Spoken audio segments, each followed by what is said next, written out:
আজকে আমরা আরও 4জন বাঙালি কবি ও সাহিত্যিকের উল্লেখযোগ্য রচনা সম্পর্কে আলোচনা করব। তো প্রথমেই আসি রবীন্দ্রনাথ ঠাকুরের উল্লেখযোগ্য রচনা নিয়ে।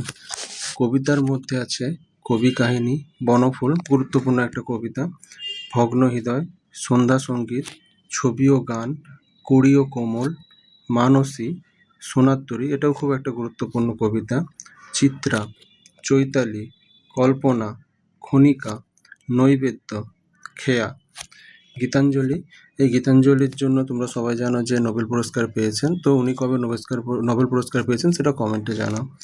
গীতিমাল্য, গীতালি, বলাকা, পলাতক, পূরবী, মহুয়া, পুনশ্চ, শেষ সপ্তক, পত্রপুট, শ্যামলী,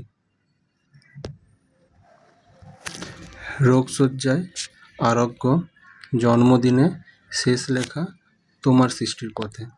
কবিতা ছাড়াও তিনি অনেকগুলো ছোট গল্প লিখে গেছেন। তার মধ্যে উল্লেখযোগ্য হলো কঙ্কাল, নিশীথে, মণিহারা, ক্ষুধিত, পাষাণ, স্থিরপত্র, নষ্টনীড়, হৈমন্তী।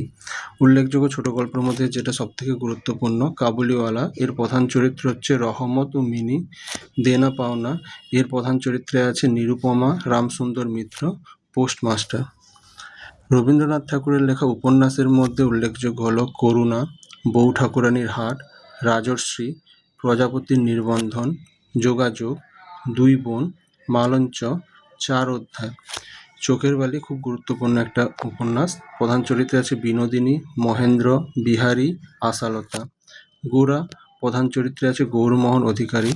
চতুরঙ্গ, প্রধান চরিত্রে আছে শচীশ, দামিনী, শ্রীবালাস, জগমোহন। শেষের কবিতার প্রধান চরিত্রে আছে অমিত রায়, লাবণ্য।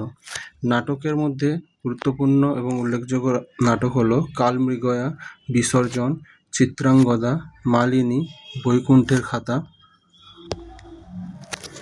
ডাকঘর, অচলায়তন, ফাল্গুনী, মুক্তধারা, রক্তকরবী, তাসের দেশ, কালের যাত্রা। এই হচ্ছে রবীন্দ্রনাথ ঠাকুরের গুরুত্বপূর্ণ এবং উল্লেখযোগ্য সব উপন্যাসগুলো।